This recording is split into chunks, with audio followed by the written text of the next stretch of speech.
Hallo en baie welkom terug by Ruhmoer, die podcast vir vars vrae in jou moedertaal.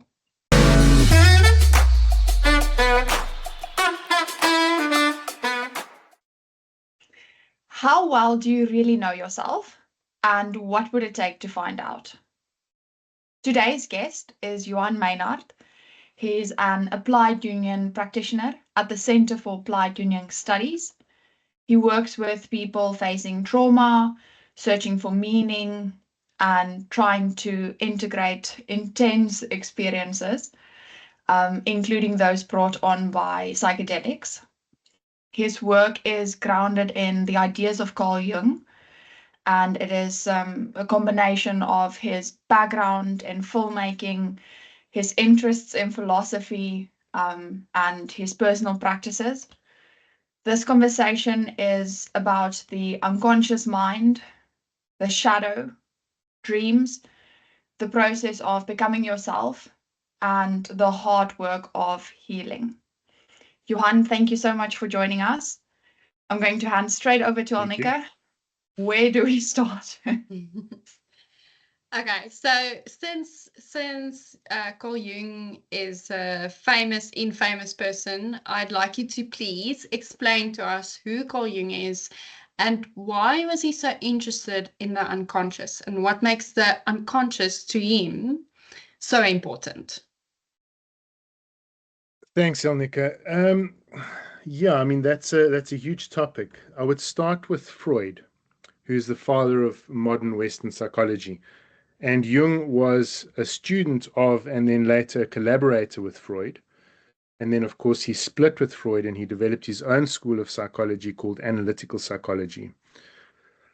Now, the idea of an unconscious actually originally comes from Freud. He noticed that, we don't just act from our conscious, a place from a place of like conscious reasoning. We have these impulses, these instinctive drives that compel us to act in certain ways. So the unconscious is really Freud's idea more than Jung's. But Jung, of course, buys into this in Freud's early work. And then after the split, one of the reasons they split actually is because Jung developed this idea of the collective unconscious. So Freud's idea was around more of a personal unconscious. In other words, things like instinctive drives, animalistic impulses, sexual instinct, the instinct for hunger, the instinct for dominance, and Jung realized that there was a collective aspect to the unconscious. In other words, like a shared collective unconscious that lives through human beings. And that is the realm of the archetypes. So, and it's really Jung's greatest contribution to the world of psychology is the collective unconscious, rather than just this personal unconscious that, let me also just say this, things like trauma, early infant trauma, our socialization, like for Freud, there's a paradox is produced in this process of when we're socialized as children, when we're taught to behave a certain way, and that sometimes, he called that the superego, and that sometimes clashes with what Freud calls the id, these sort of instinctive animalistic drives, so we're kind of like, human beings are like this living paradox. So Jung, of course, he agrees with Freud that we have a personal unconscious that's informed by things like trauma and lived experiences. But on the other hand, he also sees this other layer beneath that, this collective unconscious. Yeah, if I can jump in here for 1 second, Annika, I understand when you explain Carl Jung as almost pulling away from Freud in the sense that you have to in order to really understand the human being, you have to kind of engage with this unconscious, and you do much of this through dreams and, say, religion or culture, and it's a consequence of the collective unconscious. But you touched on archetypes. Can you maybe just give us what is an archetype? If you say archetype, what do you mean? Good question. I don't know how many volumes of writing have been said about the topic. What is an archetype? So originally it comes from the Latin archetypos, which means first form or primal form. So you can kind of think, I mean, it's always good to work with examples, just to ground it in something practical that we can grasp. So something like mother is an archetype. Father is an archetype, because these are universal patterns of behavior that we see throughout human behavior. And, you know, if you say to someone mother, they have an idea of what that is. Now, they've got a very personalized idea, informed by their own experience of their own mother and through their culture and, you know, various other ways that inform that image of mother. But essentially, it's a universal form that all human beings, even beyond human beings, you know, mammals have, at least in terms of their behavior, you know, not to say that they think about mothers, you know, who knows what their kind of inner process is, but certainly they have an experience of being mothered or being mothers, you know what I mean, in the world, nurturing of infants, those kinds of behaviors. So that is really what an archetype is. It's kind of like a universal pattern that we identify through behavior, but it also comes to us through images. You know, religious images in films. We see characters in films. They're all typically very archetypal. In religious, you know, religious scripture, in mythology, we see archetypes. The archetype itself, you know, Jung makes a distinction. He talks about something called the archetype as such. And he considers that to be something that's beyond our ability to know. We can never know it as it is in itself. We only know the archetype as it appears through culture, through human behavior, through our art, you know, in our mythologies and that kind of thing. You know, you can't, it's almost like God. You can't quite know God in himself. You can only sort of, you know, through the creation, get some sense of what's happening. So that's why archetypes are really difficult to talk about, because they're sort of very abstract and difficult to reduce, you know. Is that where, so the image of mother and the image of father, so as far as I know, the two archetypes, their names are anima and animus. Anima being the mother and animus being the father. Is that where the characteristics of anima being more feminine, if I can put it like that, having the characteristics of a feminine female, like being a caregiver, etc., and animus being more masculine, having the characteristics of a masculine male, i.e., logical thinking, very much in the head instead of in the heart. So, okay. So you nodded your head. So if you have anything to say about that, you can. But my actual question is, how does this show up?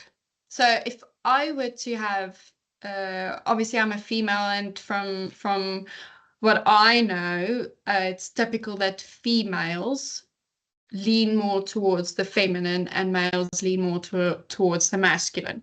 How does this show up? And is there something like an underdeveloped masculine or underdeveloped feminine, and it shows up differently? How? Okay. Two questions there. Just remind me of the first question again. The first one I basically said, so anima being the mother and mother the and feminine. father. Okay, Yes. got it. Okay. So it's interesting because Jung says somewhere, I can't remember where, but he says that he's been accused by various parties of giving the anima a feminine form. And he says it's not true at all. He says, because he studied a lot of cultures and he studied a lot of different religions.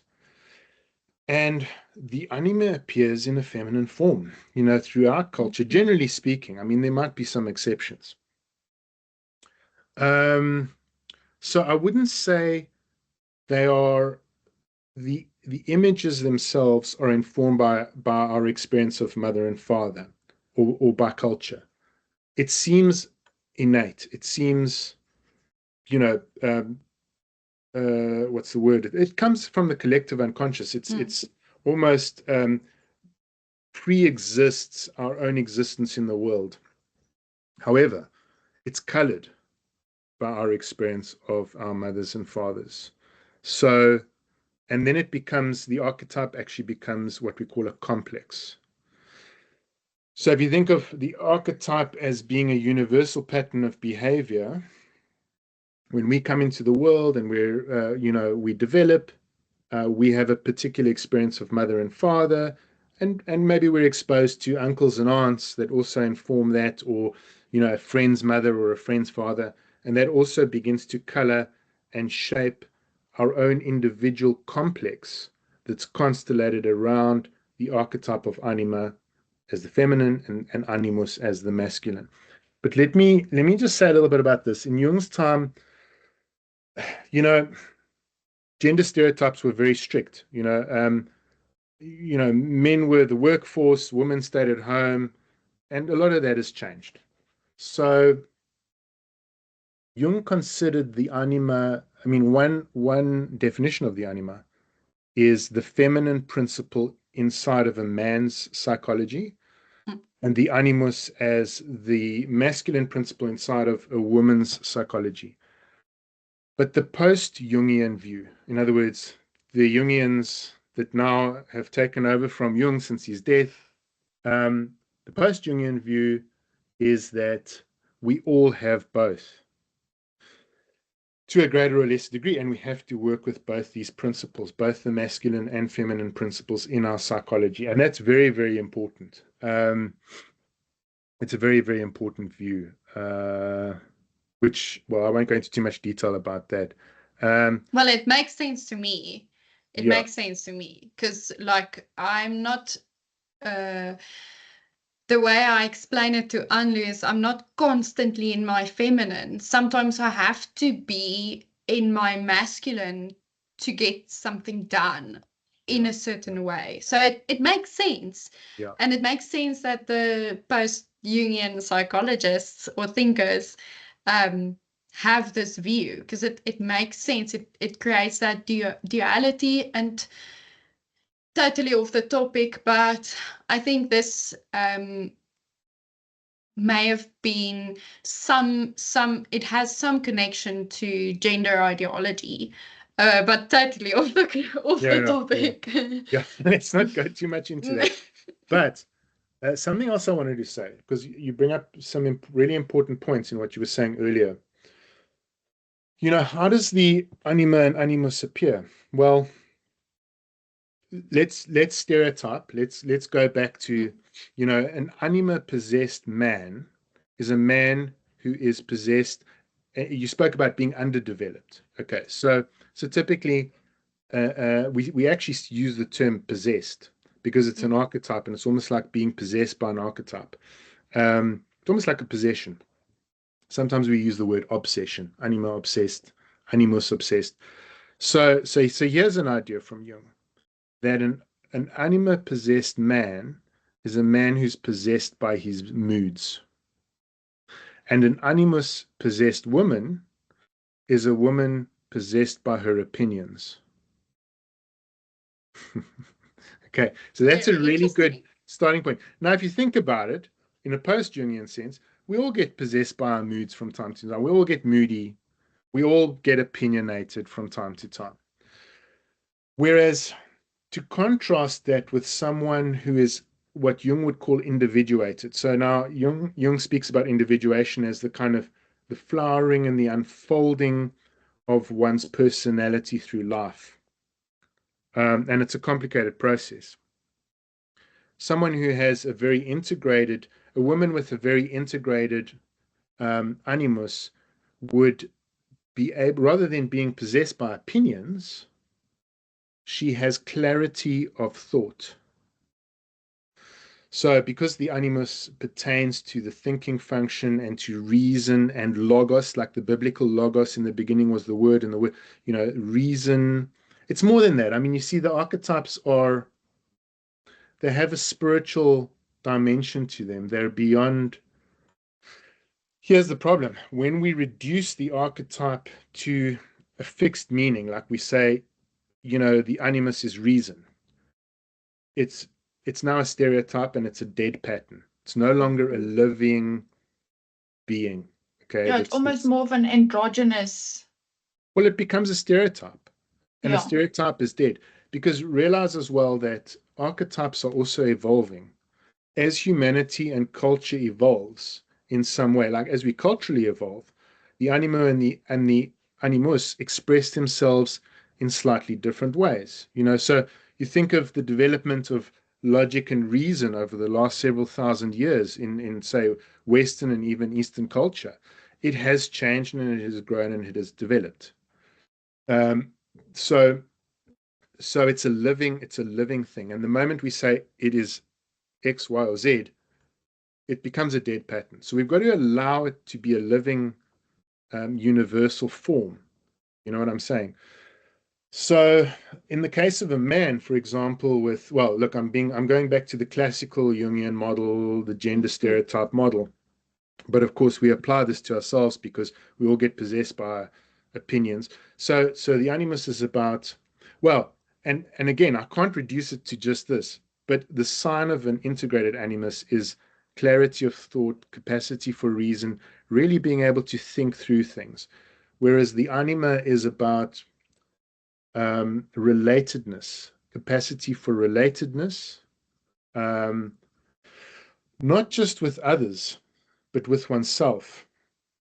So the anima actually forms a bridge between the conscious personality, what we call the ego. Now, the ego is not to be mistaken for the way we use ego in language, egotistical, etc., etc.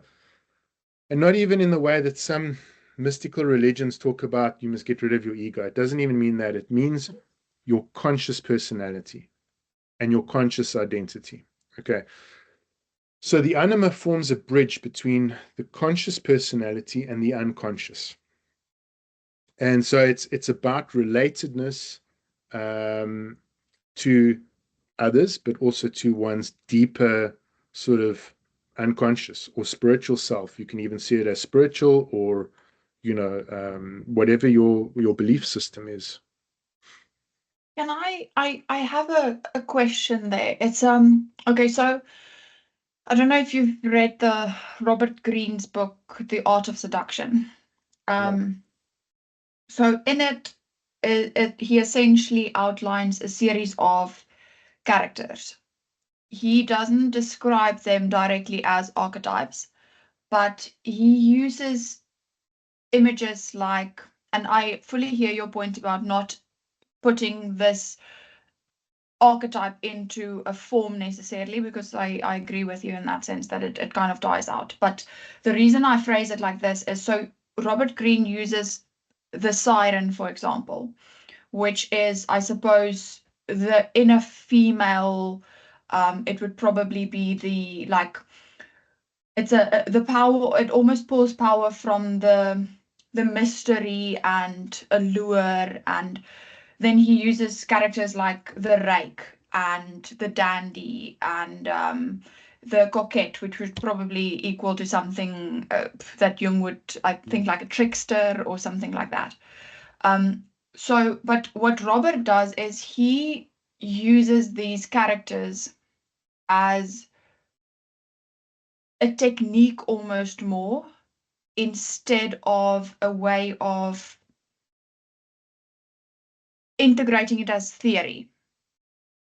So what the purpose of the book is essentially to identify points in these characters that you see yourself being able to embody, and then embodying it in the sense that you can take it into the world and you can almost live it out and get the better of other people. That's why I Okay. say he almost uses it as theory.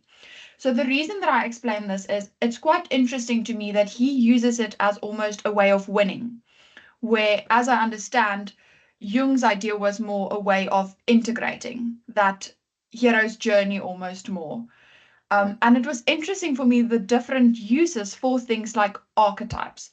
So you mentioned that an archetype is almost more the way, but the bridge between the self and the world, or the persona, the mask that you use in the world.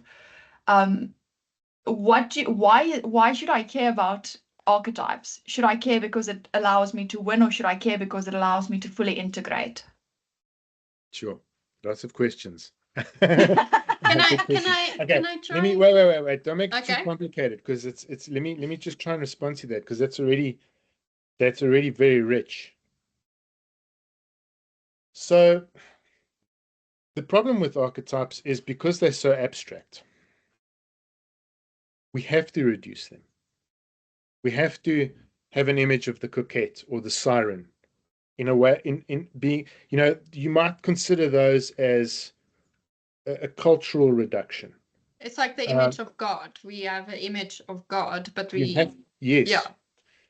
But like, to use a biblical idea, one must be careful of creating idols as well. It's like, always recognize that the archetype is beyond.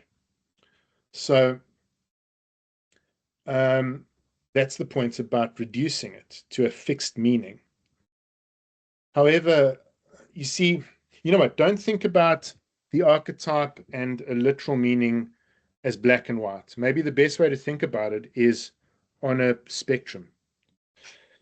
So that in the culture that we live in, we can see the archetype as taking particular forms. And we can personally relate to those forms, and that might be meaningful. Do you know what I mean? Whereas to say something like, the anima is about, well, as I made that mistake. I said it's about relatedness. But it's not only about relatedness. If we just think about, if you go, oh, cool, the anima is about relatedness, I'm going to spend my life just trying to relate to other people. Well, that's not the anima. That's only a very small aspect of the anima. So it's, you know what I mean? So think of it as this kind of spectrum. So it's not wrong to relate to these different reductions, you know what I mean? And it's going to be somewhere on a spectrum. And at the end of the day, we've got to bring that down to something personal. We've got to reduce that to something that we can relate to personally. Otherwise, it just remains a kind of a nebulous, abstract concept that we can never, ever grasp. It's got to come into the world and be lived. So if that for you means relating with empathy to other people, great. That's part of your anima development. If it means learning to do maths, that's part of your animus development, or learning to reason, or learning formal logic. You know what I mean? But those are really just ways in which it expresses itself in the world, and we have to always maintain a kind of an openness to the archetype itself. Okay, so, but sorry, Anlu, your question was more, there was more to your question, so I don't think I addressed everything. I think you kind of, you touched on it in the sense that, so seeing it almost more as a spectrum technically answers the question, because seeing it as a spectrum implies that you're supposed to almost integrate all these characters instead of seeing one of these characters as, listen, this is the ideal. If I want this outcome, I embody almost this character or this what archetype. You're supposed to almost see it more as a collective of integrating the characteristics of these almost to become one full being. And I want to bring Alnika in here to ask a question, because I'm sure she has a question. But hang on, Alnika, I want to still address your question because Okay, it's yes, reminding sorry. me. Yeah, sorry. You had a question about power versus integration, like I can get things in the world. So that would be a limited view. That would be a very limited way. And the archetypes, embodying the archetypes would help us get things in the world. They and achieve things in the world. But it's not only about that. Our personality, the development of our personality is more than just a power dynamic, for example. Do you know what I mean? It's more than just sexual coercion or sexual attraction. It's much more than that. That's an aspect of it. But certainly, for example, in something like psychoanalysis or clinical psychology, having the capacity to empathically relate to someone can help bring a lot of healing to their life. You know what I mean? So that would be a different facet or a different expression of the anima.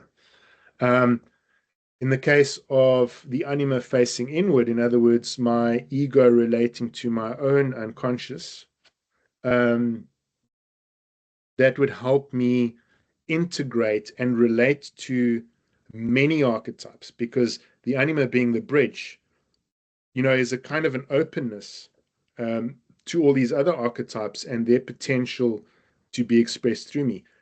Another example is intuition. The anima relates to our intuition and our capacity for intuition. Creativity.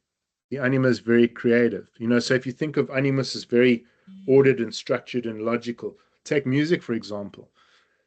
You kind of need both. So if you're a guitar player and you've got to practice your scales, that's very structured, very ordered, very masculine. But when you're out there playing, you need to bring soul. So Jung actually describes the anima as the soul, as the human soul in a way. It's kind of like that intermediary between the unconscious and the ego. It's our soul. So you can play very technically a musical instrument very technically, but without soul. You know what I mean? So, well, there's just an example of in music. So it's I'm finding it it's like so obviously I have this, I've done some work with this and it's just like confirming all my all the knowledge I've gathered through the years, and not just confirming in a way of me going like, okay, cool, I don't want to say I know, because I'll never know, and there's always more to learn, but there's some understanding to it. Anyway, so earlier you talked about a complex and how the anima and animus becomes a complex. To me, I'm going to explain to you how I see complexes. I see it as separate from the anima and animus, but they are derived from so like they're kind of born from the anima and animus, but they are separate. So a complex to me is a part of me, and they can either serve me or they can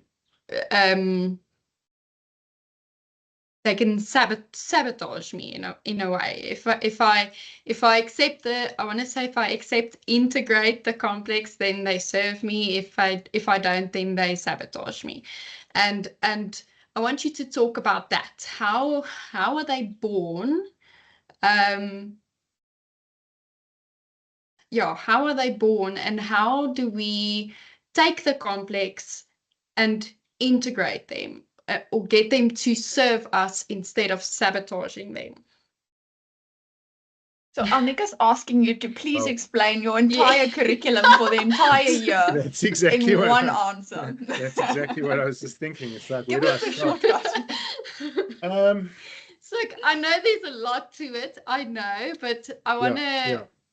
The reason I'm asking it this way is I want you to, in your answer, I'm going to give it away now, but I want you to, in your answer, point out why it's so important to get to know these parts of yourself. And if you do get to know them, how they serve you in real life, not just in your head. So yeah, that's why I'm asking it this way. So your questions are very complex. So you may have to say, okay, but remember this part and Yes. the second part and the third part. So I'm going to just will. talk. And so how do complexes originate? So the complex has an archetypal core. So you can think of archetypes as being, you know, this idea of nature versus nurture that we have. You know, is it in our nature, or was it through our socialization, our cultural socialization, that we came to be like we are? Well, the answer is always both. It's nature and nurture. The archetypes are our nature. They're innate. They exist in us, in our biology, in our human form. Okay, that's the archetype. The nurture part is the complex.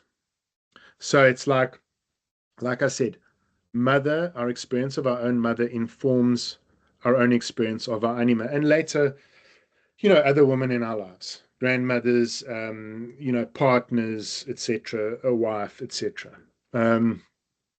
So these all color our personal experience of the archetype, and that makes up the complex. So when you dream of your mother or your girlfriend or your female friend, what that is, I mean, in one sense, it's a dream about the other person. But in another sense, it's a dream about a complex that lives within you. It's the internalized image of that person. You know what I mean? Or you know, let me rewind a little bit.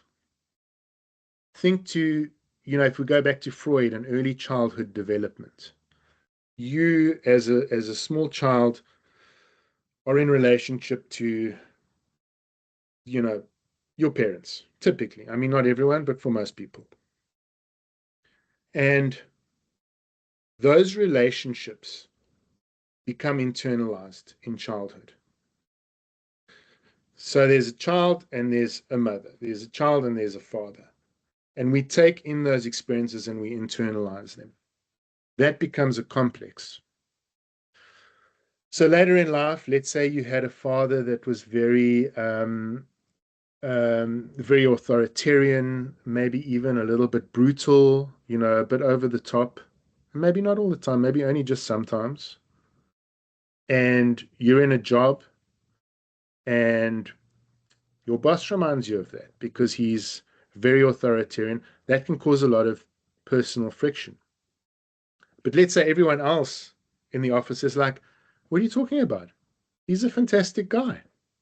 But for you, something about his behavior reminds you of your father, you know, and because, you know, you were brutalized by your father, let's just say you had a terrible childhood experience of your father, that can bring the complex out in that, in you know, in your current dynamics.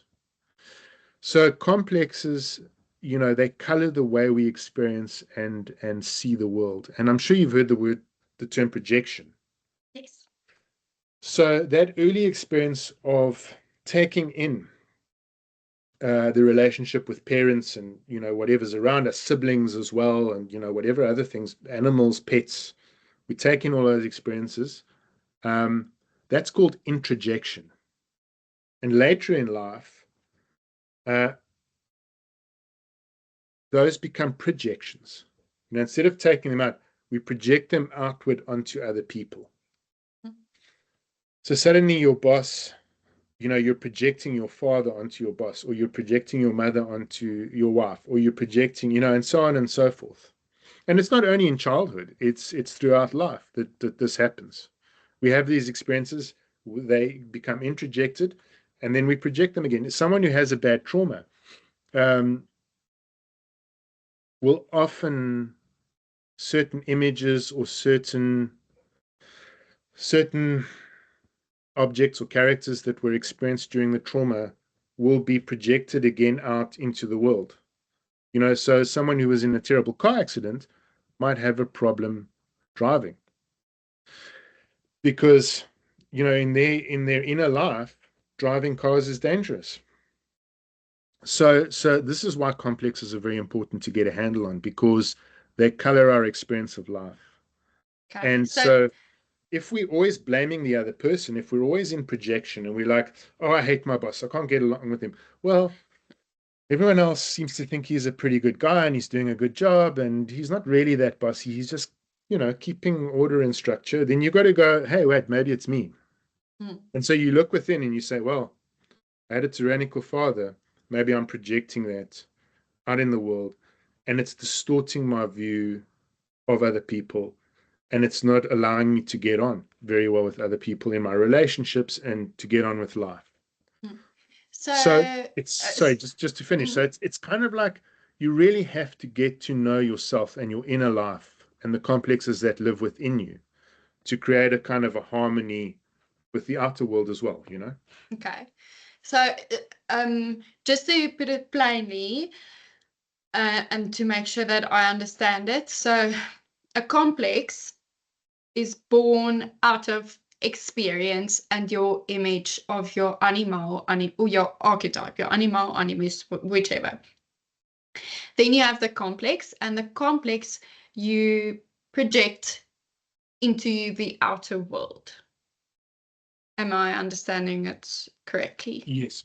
There's a tendency to project the complexes, but they live in one's psyche. Yes. They live in one's psychology.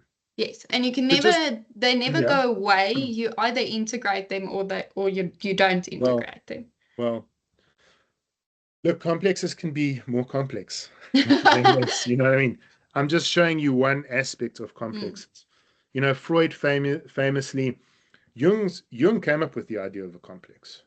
And Freud sort of took that from Jung and he comes up with the Oedipal complex, which is, famously the boys, Freud was a bit obsessed with sex. Yes. So he was like, well, the boy's in love with his mother. For Jung, it's much more about the boy seeking the affection of his mother, rather than being a weird sexual thing, So, even Freud talks about complexes, and we talk about complexes in our common language. We speak about an inferiority complex or a superiority complex, like having a sense of inferiority, which we all carry. We all carry some sense of inferiority. You must, because if you didn't, you would assume, well, you would experience what we call an inflation. You'd think that you're much better than you really are. So you kind of need an inferiority complex to allow you, to better yourself. But of course, for some people, an inferiority complex can be very disabling and very destructive. It can kind of rule them to the point where they're unable to use that as a drive to study and better themselves. It almost, they end up living in their mother's basement till the age of 40. That kind of thing happens. So it can be disabling, and that's the challenge with complexes. They're very unique. Integrating, let me just say this, there's a few quotes from Jung. Beautiful quote from Jung.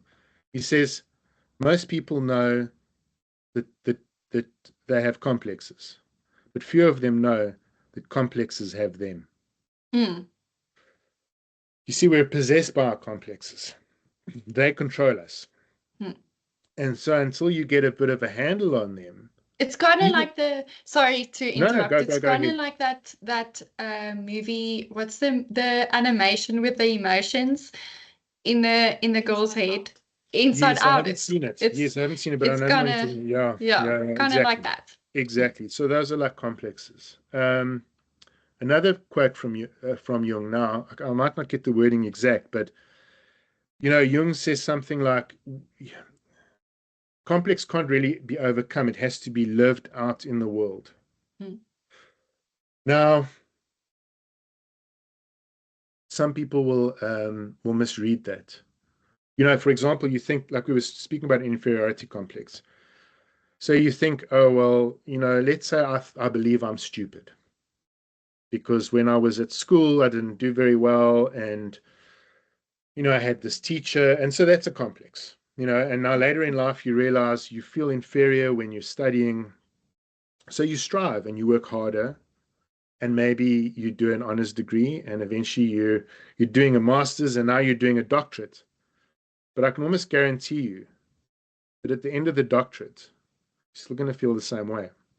You're not going to overcome the complex by purely trying to fix it in the world. Do you know what I mean? Or disregard it. Like in my head, I'm going like, it's not integration if you're going against it. So if your complex is you feeling inferior, you going against it is not integrating it. Look, for a lot of people, complexes are quite healthy. We need complexes. Yeah. If we didn't have complexes, we would essentially just be driven by archetypes. It would just all be nature. There'd be no nurture. There'd be no, you know what I mean? So in the case of a healthy inferiority complex, someone will use that throughout their life to drive them, to achieve and perform and that kind of thing. But obviously that can become pathological. Some people end up, billionaires owning companies, they've achieved everything and they still don't feel any better. So, and they've kind of almost wrecked their personal lives in that process of achieving. And that's when it kind of becomes pathological and one has to go, wait a second. Something's going on here. I need to change this. I need to work with it. Sometimes it's the case that you can't get rid of the complex. What you have to do is you have to bring other archetypes or other complexes into, you've got to bring them alive so that your life is more, and this is what individuation means for Jung. It's about filling out one's life. Coming to a kind of a psychological wholeness rather than just being fixed in one direction. Can I jump in here? I really like this idea of it not going in a fixed direction and it almost being, I'm going to say it in this way because I know that it, I'm hoping it's applicable here, but as I understand at least, the hierarchy of value is very applicable here. And I want to kind of reflect on myself. Alnika and I both try to not put too personal a story in, but it's generally easier to explain something through a personal story. So I'll keep the details at the minimal, but at some stage I had, rather let me explain it as, if something happened that triggered that complex, I would cry snot in trane. Snot in trane. And then it would be over and I'd be able to a little bit communicate a little bit and try to figure it out a little bit. And then snot in trane. Constantly. It happened for, I'm talking about at least 2 to 3 years. It started to be a little bit less, but it was quite hectic. And well, I don't want to overemphasize it, but anyway, you get the idea. The reason I'm saying is you spoke about it almost possessing you.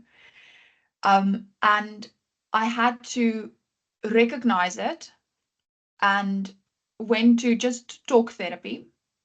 And it worked, at least to the point where I don't cry whenever I speak about it. I can use it as an example without having to actually cry about it. And so the reason I mentioned the hierarchy of values is that specific complex for me. So firstly, if you can, please can you just give our listeners an idea of what is the hierarchy of values? And then I can say that the reason I say it is it was more important to me to get a hold of these, or to almost to integrate this complex into my life than it was to fight against it. Yeah. I really found a lot of value in it. And I'm wondering, maybe just explain the hierarchy of value. It's quite an important topic, I think. You bring up a more important topic as far as I'm concerned. So hierarchy of values isn't a Jungian idea. Is that from Jordan Peterson? He mentioned it. Yes, that's where I picked it up for the first time.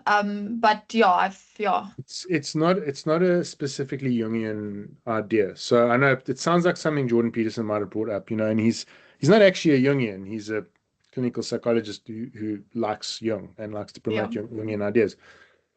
But you bring up something more important. And that is the idea of the shadow. And Jung's idea of the shadow is, when I use the word unconscious, like the anima is the bridge between the conscious personality and the unconscious personality, I'm basically referring to the shadow. That is Freud's personal unconscious. I mean, it's more than that, but for starters, the first and so yeah, our shadow is composed of complexes.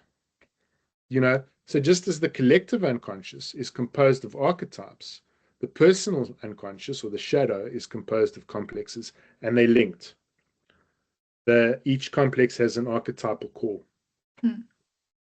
Now, usually our conscious personality, our ego, pushes away the complexes. We resist complexes. We don't want them. We find them childish, immature, painful, etc.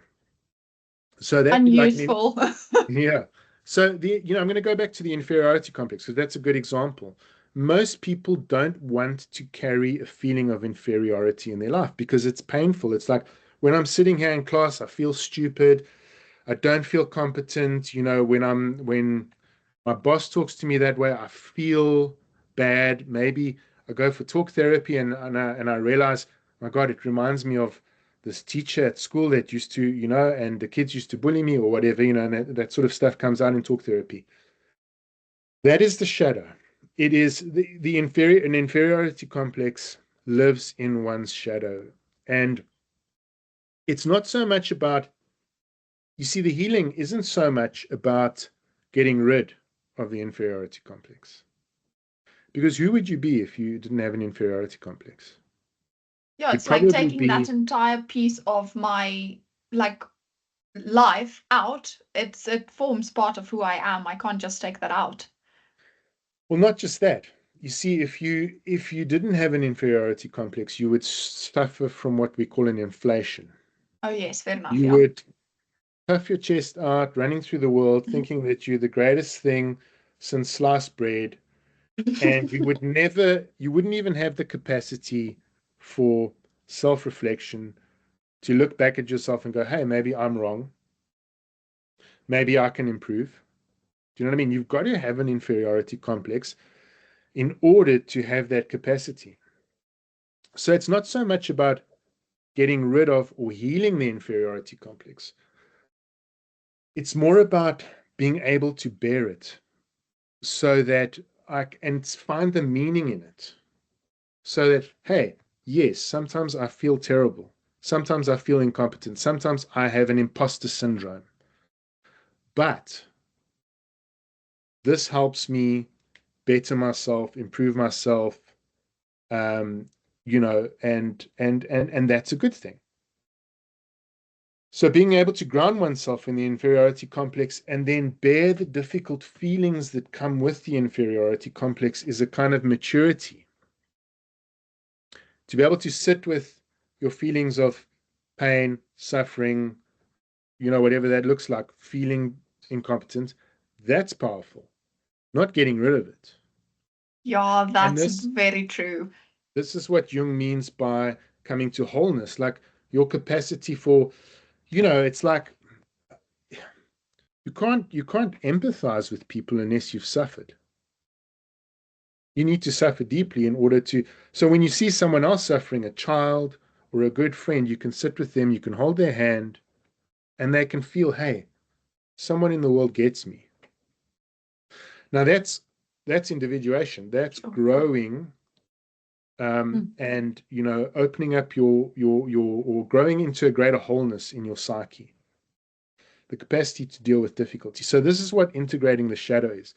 Now, it just so happens that as you do this, let's say you have a particularly pathological form of, of inferiority complex. It's really disabling. Over time, it will start to improve. It'll probably always be there, Mm. and it'll get triggered in various situations. But your capacity to feel the feelings is one of the primary ways to begin to alleviate and heal it. When I speak about trauma, or you mentioned that I work with trauma, a big part of working with trauma is being able to feel the feelings that you weren't able to experience during the trauma. So Donald Kalshed is a Jungian analyst who specializes in trauma, and his definition of trauma is something like, again, paraphrasing, trauma is the fact that we all experience more in life than we can possibly bear. Something like that. You know what I mean? We have these experiences that are overwhelming. And those form complexes. You know what I mean? But if they're unattended, they just kind of possess us and control our life. So we have to look at them, and we've got to kind of, allow those feelings. And it's a difficult process. There's no, as Jung says, there's no coming to consciousness without suffering. Mm. We're going to encounter difficult feelings, and that's part of the shadow. That's part of working with complexes. It is from the little work that I've done on myself and my psyche, it's very, very difficult, and it's tiring. You do it for a day, and then you're like for 3 months, and then you're like, I really don't want to do it again. But it is, as you say, empowering. Mm. So I want you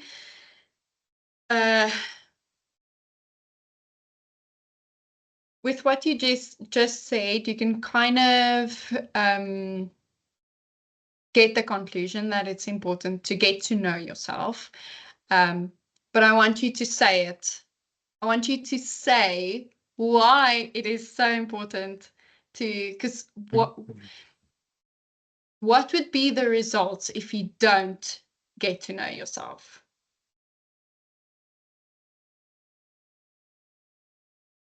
Well, look, again, it's like a spectrum. It's a matter of degrees. Everyone knows themselves To some degree. To a degree, and other people know themselves very, very deeply.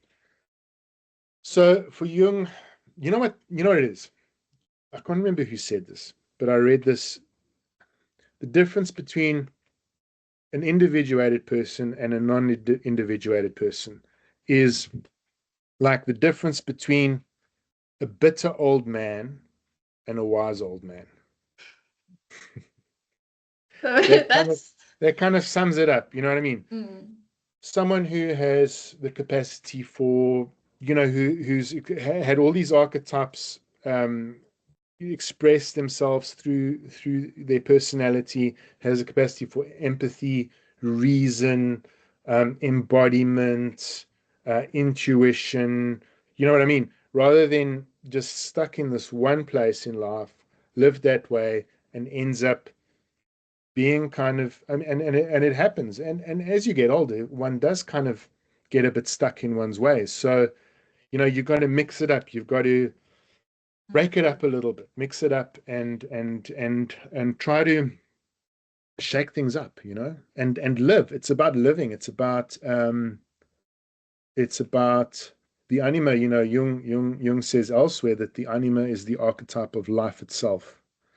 It's really about soulful living, bringing your soul into the world and incarnating that and living that, into the world. But I guess it is important to note, sorry, Anne, is important to note that just embodying the anima can bring chaos. So it's important to have the balance. You've got to have the animus as well. Yeah. And something else I wanted to mention earlier, anima and animus are not the only archetypes. Mm.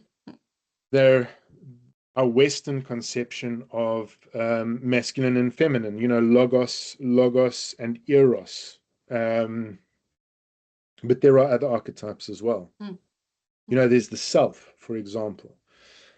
So Jung talks about the self as almost, it's our wholeness. It's the center of the psyche and the totality of the psyche. And it's always like it's the point that we're moving towards in our individuation process. So, anima and animus would be an expression of the self, but the self is kind of like the center point that brings it all together. Johann, sorry, it's quite a long conversation. It's definitely longer than our usual conversation. But if you'll indulge us for one or two more questions. Let's go. I would like to embody my deep, deep inner Lex Friedman and ask you to please give us some critique on Jung's work. There must be something that where is he missing? If I may, I don't want to. No. I've got to think obviously, I'm in no position to critique him. But some of the critique that I have heard, for example, is that many of the subjects of his studies were perhaps more of the artistic, open, high and openness type people. And that he might have generalized some of the ideas of the hero's journey as an inner process based on the fact that many of these subjects tend to be very interested in perhaps symbolism and language and doing deep inner studies and analysis. And do you think perhaps he missed something for the more conservative, perhaps not so open people who perhaps find more meaning in things like relationships or their careers, or is that one of the critiques, or does that not hold up? It's a good question. I mean, how would I critique Jung? I mean, given Jung's time,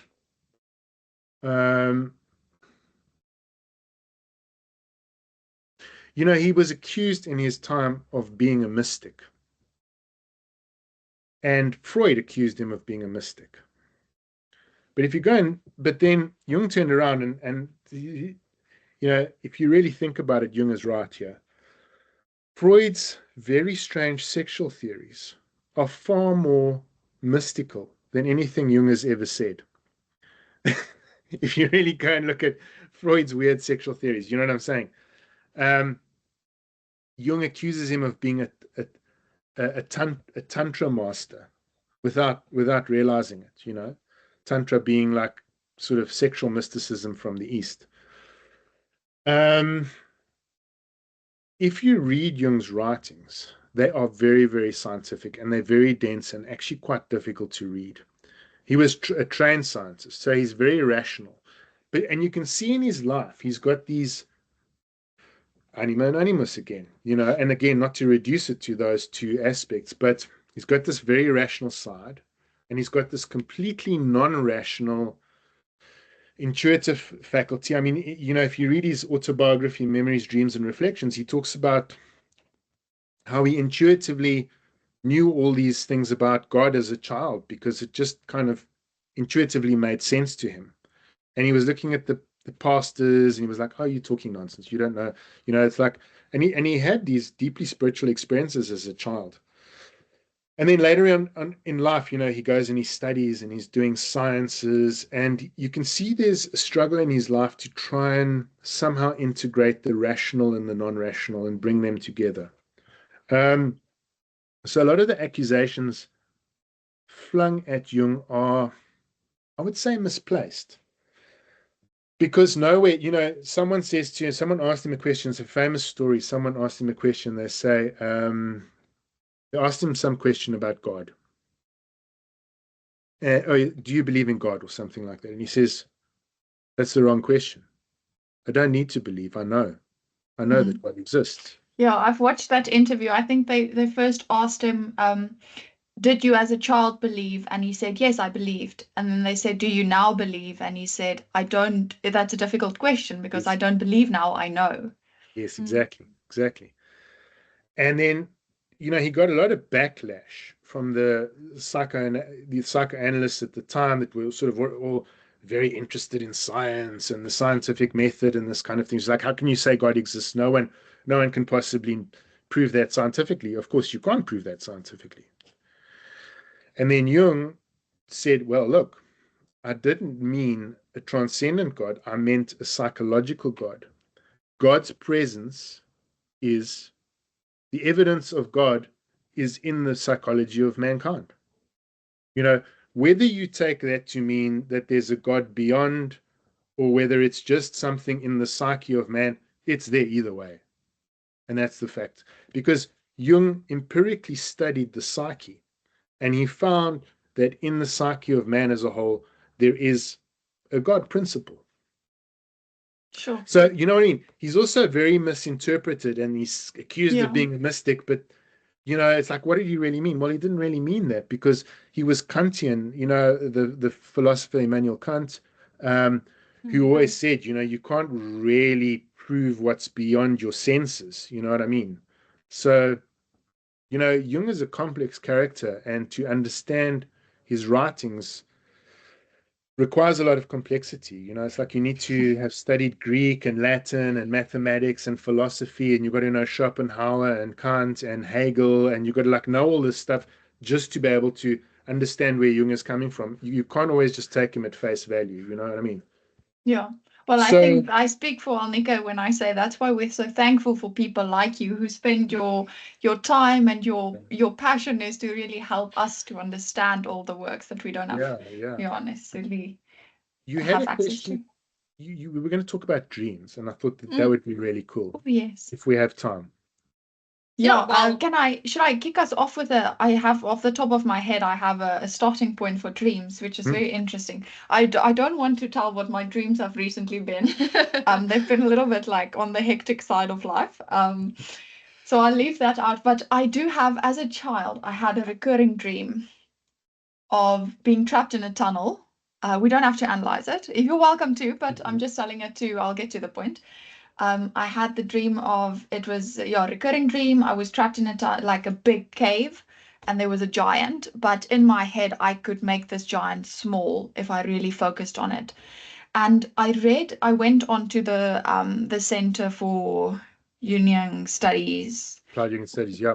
website, and I found one of the applied documents that's available, for one of the resources, for free, and I've just read through it briefly. And something caught my eye, and it was where they spoke of the shadow in dreams.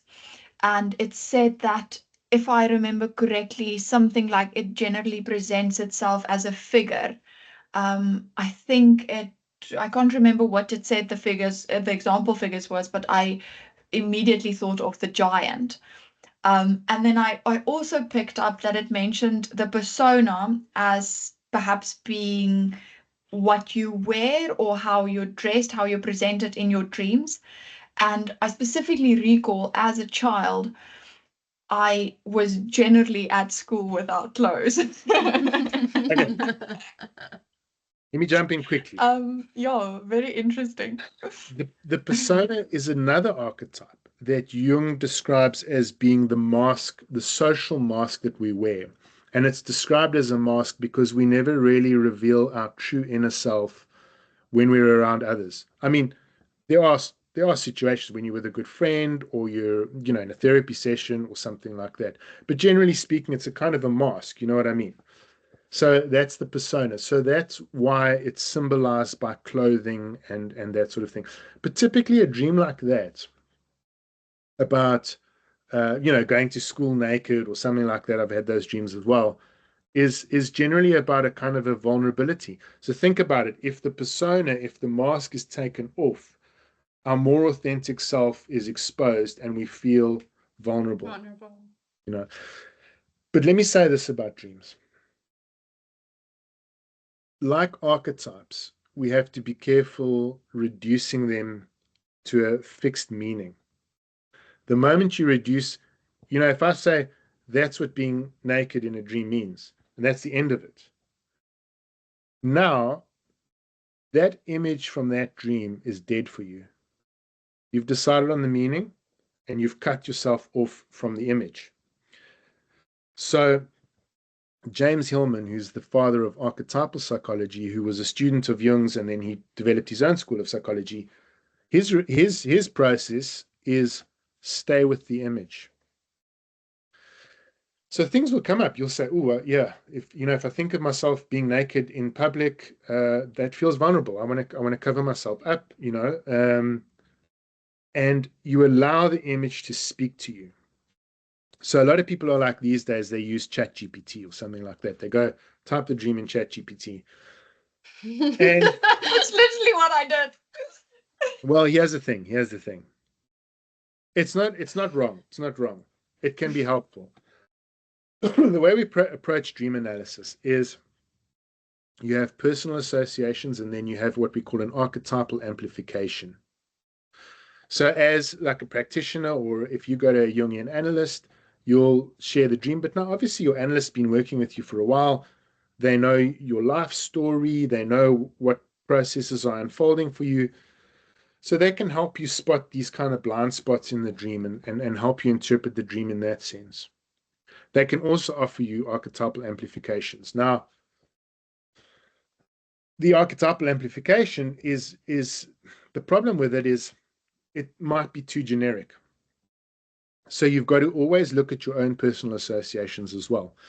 What if you're a hippie that lives in one of these nudist resorts and you have a naked dream? Well, your personal associations with being naked are completely different from other people. So, you know what I mean? So you've got to account for those personal associations. There's no fixed archetypal meaning. It's a marriage between the archetypal meaning, the universal meaning, and your personal associations with the images from the dreams. And then, in my experience,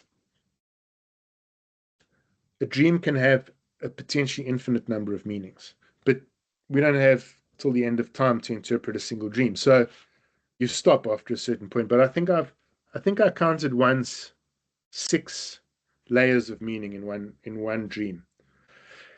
And certainly when I work with students and clients, we'll often find 2 or 3 layers of meanings, and often double meanings and often paradoxes in a dream. So, the unconscious is not literal. Dreams are not literal. They offer us a symbolic meaning, which is incredibly rich. And often these dreams sometimes have a predictive character about them as well, because we carry these complexes in our psychology. Those, over time, those complexes will unfold in life for us. And so, and then you realize many years later, you're like, oh my God, I had this dream 10 years ago, and now I'm seeing like this stuff, and it relates to this dream that I had 10 years ago, but you only see it in retrospect because, the complexes are there and anyway. So that's the approach. And the other thing as well about using something like ChatGPT is, as useful as it can be, there's something that Jung calls synchronicity. And we find this like when we work with dreams and dream groups. There's the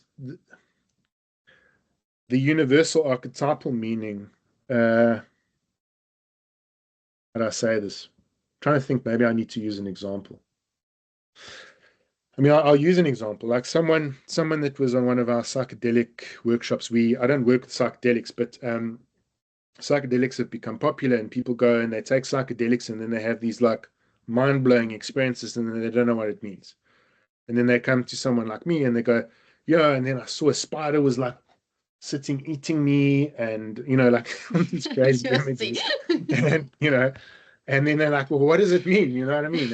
And we try and find a meaning for them and help it to make sense. And so, in fact, it was there was someone on one of my courses who had an image of a spider, or it was a web or a spider web or something like that. And they went on ChatGPT, and they got this lovely, very generic sort of, ChatGPT can get to the archetypes pretty well. It gets to a very generic answer.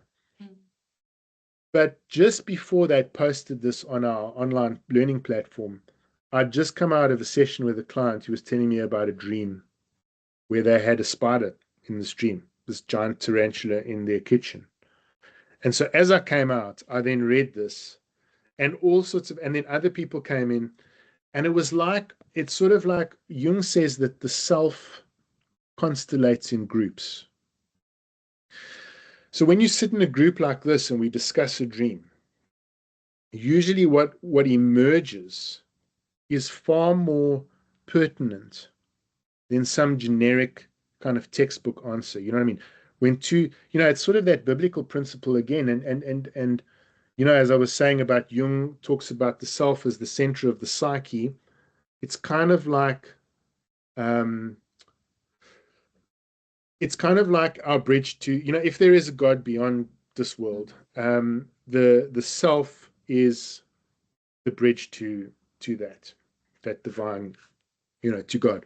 So it's kind of like the divine spark within us, if we have such a thing as a divine spark, that would be it. And so the self orchestrates and gives us these dreams. And so this biblical principle of, where there are two or more gathered in my name, there I shall be. I can't remember the exact words, but something like that. And this is exactly what happens when you work in groups. It's sort of like these archetypal themes begin to constellate in the group, and we get a much richer and more personal experience and meaning out of our own dreams and visions and things than we do off a generic kind of answer like that. So that's how I would say work with dreams. Work in groups, work with an analyst, work with someone like myself, discuss it with a friend, see what comes up for your friend. Let your friend say, hey, if it was my dream, this is how I would read it, and just see what they say. Have a mirror to reflect on. Yeah, exactly. Don't ever take it too seriously. All interpretations are just thin layers of interpretation. But let the images keep speaking to you rather than deciding, oh, that's what it means, that fixed meaning. No, because now you've cut yourself off from the image. So allow the dream to be alive, allow the images from the dream to continue speaking to you. And then you'll find follow-up dreams where you'll have that image might come up again, but maybe it's evolved, it's changed slightly. And then you go, oh yeah, it's changed since last time. So maybe my personality's been through some kind of shift or a development. Yes, I find it so, and I have to say this, Alnika, this is why we started this podcast. It constantly reminds me of how incredibly thankful we have to be that we have people in our lives that we can reflect off and that we can kind of engage with, and just the importance of human behavior, of human interaction absolutely astonishes me. But anyway, so I have two questions and I can't decide which one to do. Go for it. So the next one, I'm asking it a little bit scared that I'm wrong about it, but I think this is what I read. One, am I correct in saying that Jung was a little bit hesitant about using psychedelics to approach the unconscious, and that he perhaps said that it's better to approach the unconscious through things like dreams rather than chemically? And then this is the first part of the question. The follow-up to that is, if I'm correct, you've had some engagement is not the correct word. You've engaged with ayahuasca specifically. I would love if you can perhaps elaborate a little bit on your experience with it and whether there was anything that it taught you about Jungian psychology, or whether Jungian psychology taught you anything about perhaps engaging with the unconscious in that way. The almost unexpected engagement with the unconscious. Because it's almost like, although you technically can't control your dreams, but it feels to me like almost much more unexpected. And I should preface this by saying that I have no experience with psychedelics. So definitely, just asking out of curiosity. Wow. Okay. Very rich question there. Okay, so you're right that Jung was not in favor of psychedelics. he was, you see, when Jung had a break with Freud, he was treating schizophrenic patients in Begolsli Hospital in Switzerland. And so, he's dealing with people on a daily basis that are completely out of touch with, they cannot function. They're out of touch with reality. They're unconscious. Their ego has kind of disappeared. Their unconscious is ruling them. They're seeing things. There's a famous story of the woman who's on the moon.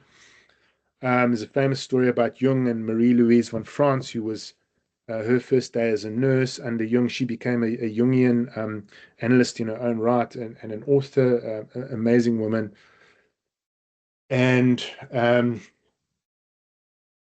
it's her first day, and she meets this woman, and she's sitting down in the consultation room, and this woman's telling the story about how she's on the moon, and she's walking on the moon, and there's like monsters on the far side of the moon. I don't remember. Oh, there's vampires on the moon. I don't remember the whole story. And she looks at Jung, she walks out. Eventually, they take her out to her room or whatever. She looks at Jung and says, wow, we got our work cut out with this one. And Jung says, what do you mean? She says, well, she said she was on the moon, and she's obviously crazy. And Jung says, no, she really was on the moon. And then Jung walks out, and Marie-Louise von France is like, what is he talking about? Jung treats those images from the psyche as having a psychological reality. So while they may not be real in terms of the physical world, they have a psychological reality. So, but now Jung is treating schizophrenics, and he has this break with Freud, and there's a little secret which I'll tell you after this, but let me first say, it's such a traumatic break that he has what appears to be a psychotic episode where he writes the Red Book, which no one, it was only released a few years ago. It was only published a few years ago. He goes into and he has these visions, and he has these, this automatic writing where he writes things down, and he's terrified because he thinks he's becoming schizophrenic. He's having the psychotic break. So, but he works through it, and he documents everything, and that becomes kind of like his life work. And he realizes that these visions were not just psychosis, they actually had meaning. And he extracts the meanings from them. In fact, it wasn't visions. Jung says this, he says that had I not found the images in the emotions, in the feelings, the emotions would surely have torn me apart. So he has such overwhelming feelings because of his break with Freud that suddenly out of these emotions, these images appear, So now Jung is kind of like, he's very intuitive. He's an intuitive type. So he's kind of nervous. It's like, if you gave Jung psychedelics, I've got too many images coming into my unconscious. I've got too much unconscious material coming up. Okay. So not a good thing for Jung. But here's a little secret. Shanu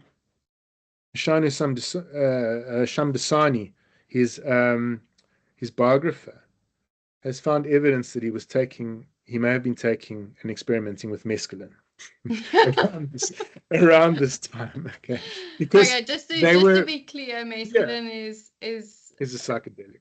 Yeah. So because they were all scientists, and he knew people that were, and they were interested in like, well, what does this chemical do to the brain, and how does it affect perception, and how does it, and he speaks about it. But he sort of denies in the public letters, he denies ever taking it. But it turns out he kind of, it seems like he did explain it. So there's that. The point for Jung was, we've got to be careful about overwhelming ourselves with material from the unconscious. And we have to have, and he believed that through his like dream analysis and something called active imagination, we're sufficient. One doesn't need to open the floodgates with the psychedelic, because that's essentially what psychedelics do. They just open the floodgates, and all this unconscious material, whether it's feelings or images and visions, come up from the unconscious, and that can be overwhelming, and it can actually traumatize people, and it can set you off on a psychotic episode. You can have post-psychedelic hallucinatory syndrome. So there is a danger. And if you have schizophrenia in your family, like, bad idea. Don't take psychedelics. So that was one of his reasons. His other reason is, be careful what you've got to be sure that you're ready for some of this material. It can be, as I said, not just overwhelming, but can be very destabilizing as well. Now, that said, I mean, I think Jung's got a point, and I think we can, if you can find the right techniques, you don't necessarily need to use psychedelics to get in touch with the unconscious. But the problem is this. We have so many blind spots that it's kind of difficult to know what they are. And you asked me about ayahuasca. So it's not so much ayahuasca that I've worked with. I worked with a plant from Gabon called iboga, which they extract into ibogaine, and they actually cure heroin addiction with it. It's an incredible cure for heroin addiction. And it can kind of open us up to our blind spots. So, for example, someone who's stuck in their thinking might suddenly become aware of their body. It's like they've been running through life thinking that they are a bunch of thoughts that happen up here in their head. That's how they identify. In Jungian terms, we would call that a thinking type. And there are all these other aspects of your being that are unexplored. You don't even have access to them. So psychedelics can open one up to that sort of thing. You know what I mean? And we call that the inferior function in Jungian psychology. Can open you. I think specifically one of the a good reason, if you ever wanted a reason to take a psychedelic, would be to open you up to your inferior function. And so very interesting. Yeah, can be used as a tool, like if you, to me at least, it's something you can use as a tool to help you get there. And it's not obviously, it's not the only way, but it is a way. Sometimes, we had a wonderful Jungian analyst open our mystery school last year. It was all on psychedelics, and he said, the sort of psychedelic revolution that's been going on for the last 10, 15 years, he was sort of whatever, not really interested. And he had one client he'd been seeing this guy for like 15 years, and he would go to the Amazon every year, and he'd go and do ayahuasca, chug down loads of ayahuasca, and then he'd come back and he'd tell him all these incredible visions, and I was one with the universe, and I saw God, and I was like, had all these amazing experiences. And he says after like 15 years of this guy doing it, didn't change at all. It didn't improve his life one bit. He had all these amazing mystical experiences, did nothing for him. And then he encountered a neuroscientist who was his patient, and very rational man. I mean, you can imagine neuroscientist, very, very thinking type, very thinking oriented, completely out of touch with his feelings. And they were on holiday somewhere in the Bahamas or somewhere with his wife, and someone said, hey, let's go do a mushroom ceremony. And he was like, okay, well, why not? Came back, changed man. Completely changed. In touch with his feelings, able to relate to his children and his children's feelings, got out of his overthinking, his tendency to overthink, and suddenly was in touch with his feelings and his emotions. Okay. So, it's like, it depends. It depends on the individual. It can be incredibly powerful and open you up to these things. It might not, It's very, very interesting. So cool. Alneke, laaste vraag. we're ending on a personal note. Hmm.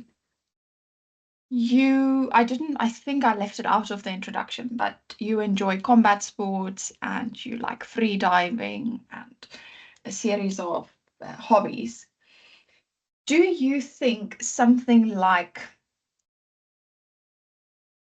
filming, you also have a background in filming or in film producing, do you think that involvement in arts and, say, combat sports, does that act as a way, does it allow you to better integrate either let's say, a warrior archetype, or does it help you to better integrate the shadow of aggression?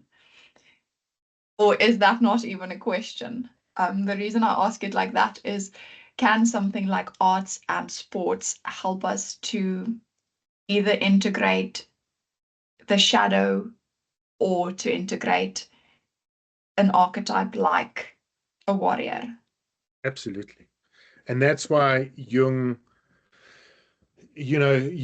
work is so broad that it bleeds into our entire lives. It bleeds into our religion, it bleeds into our relationships, it feeds into, it's not, it's about coming to wholeness.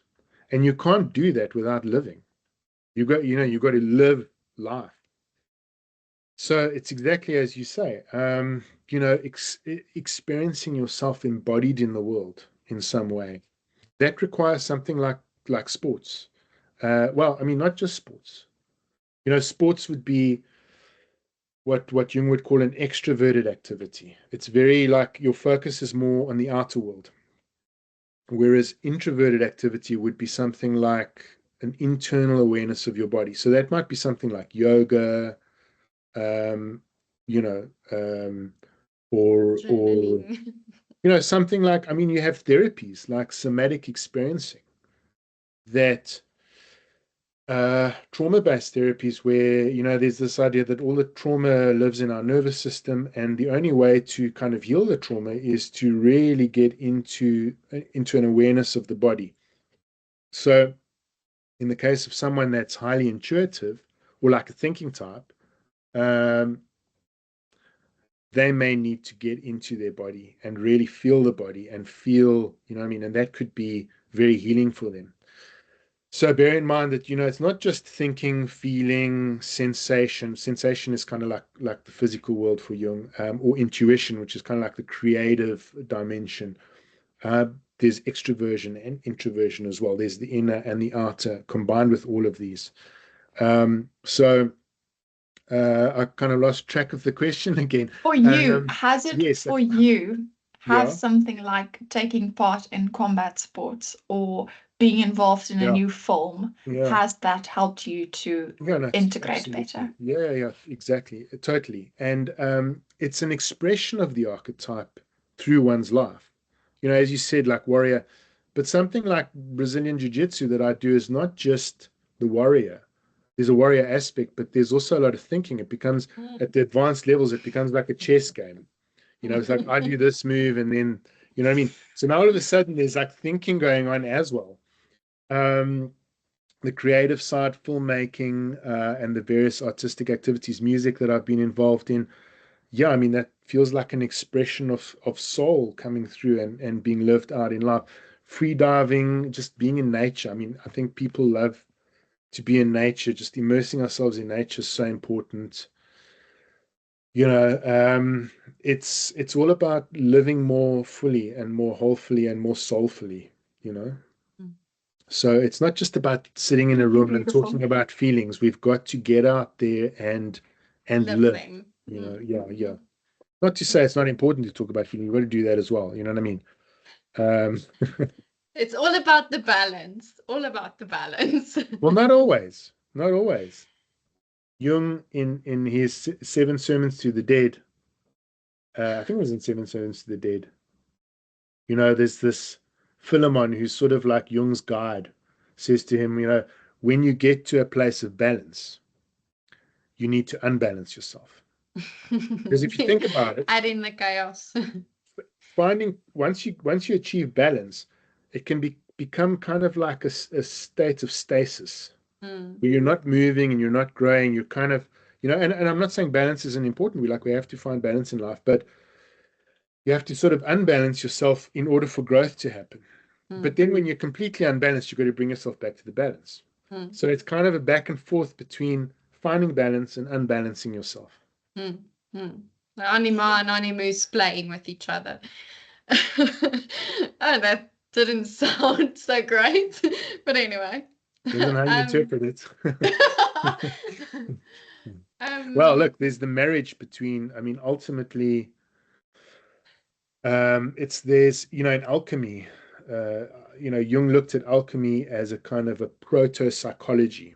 And a lot of these alchemists in the 14th century, they were making these etchings of like the marriage of the sun and the moon, those old alchemical, etchings and things, the marriage of the sun and the moon.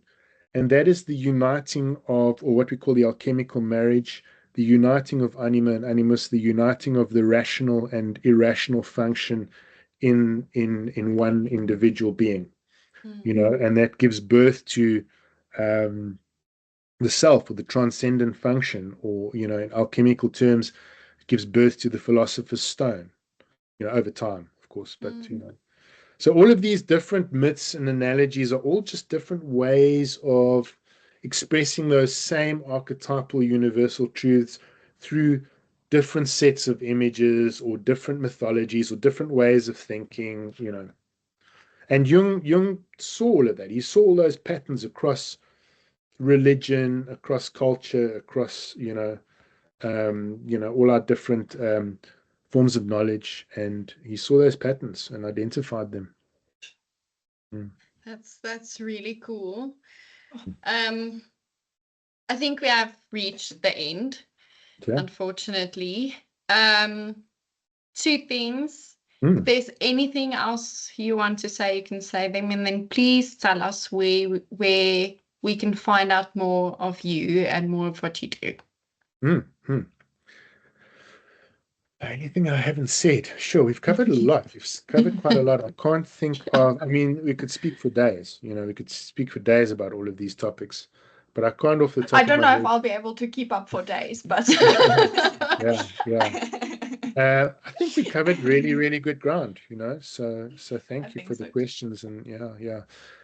Where you can find me at on the Center for Applied Jungian Studies. And my contact details are on there somewhere under the Applied Jungian Practitioner page, or you can just contact me on Johann with a double N, JOHANN, at appliedyung.com. We'll also link it in the description. Yeah, fantastic. We'll link it. Yeah. Thank you so much, Wonderful. Johann, for it was a pleasure being on the podcast. As jy like wat jy hoor, subscribe en maak Ruhmoer. Bye.